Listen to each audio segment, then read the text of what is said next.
News, सच जरूरी है। नमस्कार, आप देख रहे हैं एमएनएस न्यूज लाइव। आप सभी का स्वागत है। मैं हूं आपके साथ मर्शी। तो आइए जानते हैं देश और दुनिया की तमाम बड़ी खबरें। एमपी राजस्थान में पीएम मोदी की सभा। जयपुर में कहा घमंडिया गठबंधन सनातन को मिटाना चाहता है। भोपाल में बोले कांग्रेस का ठेका अर्बन नक्सलियों को। दरअसल प्रधानमंत्री नरेंद्र मोदी ने सोमवार को चुनावी राज्य मध्य प्रदेश, इसके बाद राजस्थान में सभाओं को संबोधित किया है। उन्होंने जयपुर में कहा कि घमंडिया गठबंधन सनातन को जड़ से मिटाना चाहते हैं, लेकिन अगले चुनावों में वे खुद जड़ से उखड़ जाएंगे। राजस्थान के लोगों ने गहलोत सरकार को हटाने का ठान लिया है। इससे पहले पीएम ने भोपाल में कहा कि जब मोदी गारंटी देता है तो वह जमीन पर उतरती है और घर घर पहुंचती है। वहीं कांग्रेस अब एक कंपनी बन गई है जिसे अर्बन नक्सल चला रहे हैं। मध्य प्रदेश में विधानसभा चुनाव की तारीखों के ऐलान से पहले प्रधानमंत्री नरेंद्र मोदी ने मेगा शो किया। उन्होंने भोपाल के जम्बूरी मैदान पर भाजपा कार्यकर्ता महाकुंभ को संबोधित करते हुए कहा कि मोदी यानी हर गारंटी पूरी होने की गारंटी है। जब मोदी गारंटी देता है तो वो जमीन पर उतरती है, घर घर पहुंचती है। मोदी ने महिलाओं को लोकसभा विधानसभाओं में 33% आरक्षण देने वाले नारी शक्ति वंदन अधिनियम का जिक्र किया है। इसी बहाने उन्होंने विपक्ष को भी आड़े हाथों लिया। मोदी ने कहा कांग्रेस को अब कांग्रेस के नेता नहीं चला रहे, अब कांग्रेस एक कंपनी बन गई है। नारों से लेकर नीतियों तक हर चीज आउटसोर्स कर रही है। ये ठेका अब कुछ अर्बन नक्सलियों के पास है। कांग्रेस में अब अर्बन नक्सलियों की चल रही है। नजर डालते एक और खबर पर। मोदी ने चुनाव प्रचार का बिगुल फूंक दिया, कांग्रेस अब तक शांत। दरअसल चुनाव की तारीखें घोषित होने से अभी देर है, लेकिन भाजपा की तरफ से प्रधानमंत्री नरेंद्र मोदी ने एक तरह से चुनाव प्रचार का बिगुल फूंक दिया है। सोमवार को पहले मध्य प्रदेश में और बाद में राजस्थान में मोदी गरजे। भोपाल में उन्होंने खुद को हर वादे की गारंटी बताया। हर मोदी हर वादे को जमीन पर लाने और सही रूप में लागू करवाने की गारंटी है। कांग्रेस ने आज तक ना तो कोई वादा पूरा किया है और ना ही उसके वादे प्रैक्टिकल होते हैं। वे सब कुछ हवाई है। उधर राजस्थान के जयपुर में मोदी वहां की गहलोत सरकार पर बरसे। कहा गहलोत सरकार ने पिछले साल में युवाओं के भविष्य को पीछे धकेल दिया है। दूसरे भी जो काम इस सरकार ने किए उनके हिसाब से वह 0 नंबर की हकदार है। विपक्ष के दूसरे नेताओं के इन प्रदेशों में अब तक कोई बड़ी सभा नहीं हुई है। मध्य प्रदेश, छत्तीसगढ़ और राजस्थान में प्रमुख रूप से लड़ाई कांग्रेस और भाजपा के बीच की है। ऐसे में मोदी के आरोपों का कांग्रेस के पास जवाब है या नहीं, यह किसी को पता नहीं है कि जवाब कौन देगा भी या नहीं, यह भी अब तक साफ नहीं हो पाया है। कुल मिलाकर पिछले एक हफ्ते का चुनावी और राजनीतिक हिसाब किया जाए तो साफ दिखाई देता है कि फिलहाल भाजपा आगे चल रही है। संसद का विशेष सत्र बुलाने, उसमें महिला आरक्षण विधेयक को विनिर्वाद पारित कराने से लेकर मातृ शक्ति की दुहाई देकर चुनाव प्रचार से जुट जाने तक भाजपा ने ही धूम मचा रखी है। कांग्रेस की कोई सभा या रैली दिखाई नहीं दी।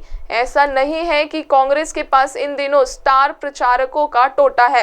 दरअसल मामला इच्छा शक्ति का है, प्लानिंग का है, समग्रता में चीजों को सोचने और इम्प्लीमेंट करने का है। इस सब में भाजपा को जो महारत हासिल है वह कांग्रेस तो क्या पूरे विपक्ष में भी दिखाई नहीं देती। हो सकता है समय विपक्ष को यह भी सिखा दे, लेकिन अब तक भाजपा कितना आगे पहुंच चुकी है यह कहा नहीं जा सकता। विपक्ष की सबसे बड़ी दिक्कत यह है कि उसके पास मोदी की कोई काट नहीं है। आम आदमी से जुड़कर बात करना, उसकी पीड़ा को पहचानना, यह सब गुण एक नेता के पास नहीं होते तो उसे आम आदमी अपनेपन से देख समझ नहीं पाता। मोदी में ये सब खूबियां हैं। विपक्षी नेताओं के पास ऐसे गुण हैं या नहीं, यह आने वाले चुनावों के परिणाम साबित कर ही देंगे। रुक करते एक और खबर का। पत्रकारों को खिलाओ पिलाओ ताकि वो विरोध में ना लिखे। महाराष्ट्र भाजपा अध्यक्ष का ऑडियो वायरल। सफाई दी, सम्मानजनक सत्कार के लिए कहा था। दरअसल महाराष्ट्र के भाजपा प्रमुख चंद्रशेखर बावनकुले के कथित बयान का एक ऑडियो वायरल हो रहा है। ऑडियो में बावनकुले को कथित रूप से पार्टी वर्कर्स से कहते सुना जा सकता है कि पत्रकारों को ढाबे में ले जाओ और उन्हें खिलाओ पिलाओ ताकि वे नेगेटिव ना लिखे। वीडियो अहमदनगर का बताया जा रहा है। बावनकुले यहां भाजपा कार्यकर्ताओं को बूथ मैनेजमेंट सिखाने पहुंचे थे। विपक्ष के हंगामा मचाने के बाद बावनकुले ने सफाई दी। बोले, मैं कहना चाह रहा था कि पत्रकारों के सम्मानजनक सत्कार की बात कही थी। कार्यकर्ताओं को यह बात समझने की कोशिश करनी चाहिए। ऑडियो क्लिप में बावनकुले कह रहे हैं, audio journalist video journalist news post portal चलाते हैं। ये आपके इलाके में जाएंगे और एक छोटी सी घटना को बड़ा चढ़ाकर बताएंगे। ऐसे उधम मचाने वाले प्रिंट और इलेक्ट्रॉनिक मीडिया जर्नलिस्ट की लिस्ट बनाएं और ढाबे में चाय पर बुलाएं। उनसे कहे कि 2024 के लोकसभा चुनाव आने वाले हैं, इसको देखते हुए हमारे बारे में नकारात्मक ना छापे। आप मेरे कहने का मतलब समझ रहे हैं ना कि पत्रकारों को चाय पर क्यों बुलाना है। दरअसल महाराष्ट्र के विपक्ष के नेता विजय वेड्डीवार ने कहा, हर पत्रकार बिकाऊ नहीं होता। आप क्या सोचते हैं कि पत्रकार टुकड़ों पर पल रहे हैं? मैं आपके टॉप लेवल और स्थानीय दोनों नेताओं की बेचैनी समझ सकता हूं, क्योंकि वे असहमति की आवाज को दबा नहीं सके। लेकिन आप तो सीधे पत्रकारों को ऑफर देने लगे, जनता आपको रुला देगी। वहीं एनसीपी के प्रवक्ता क्लाइड क्रेस्टो ने एक्स ट्विटर पर लिखा, बावनकुले भाजपा कार्यकर्ताओं से सच बोलने वाले पत्रकारों के साथ अच्छा व्यवहार करने को कह रहे हैं या फिर उनका बयान सच्चे पत्रकारों के लिए धमकी है। बावनकुले ने यह भी कहा कि पत्रकार बहुत महत्वपूर्ण होते हैं क्योंकि वे लोगों की राय तक बदल सकते हैं। पत्रकार वोटर भी होते हैं। अगर आप उनसे नहीं मिलेंगे, उनसे बात नहीं करेंगे, उनकी राय नहीं लेंगे तो यह अच्छा नहीं है।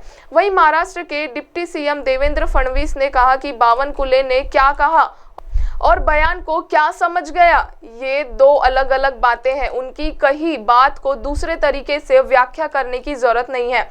कभी कभार आप कार्यकर्ताओं से हल्के फुल्के अंदाज में कुछ कह रहे होते हैं, इसे तूल देने की जरूरत नहीं है। अब आप हमारे चैनल को आपके मोबाइल पर भी देख सकते हैं। मोबाइल में देखने के लिए प्ले स्टोर से MNS news TV app download करें। इंस्टा, ट्विटर, फेसबुक और अन्य सोशल मीडिया प्लेटफॉर्म पर हमारा चैनल उपलब्ध है। आप हमारे चैनल को लाइव भी देख सकते हैं www.mnsnewstv.com पर। फिलहाल वक्त हो चुका है दर्शकों ब्रेक का। ब्रेक से लौटने के बाद देखेंगे देश और दुनिया की तमाम बड़ी खबरें। नमस्कार।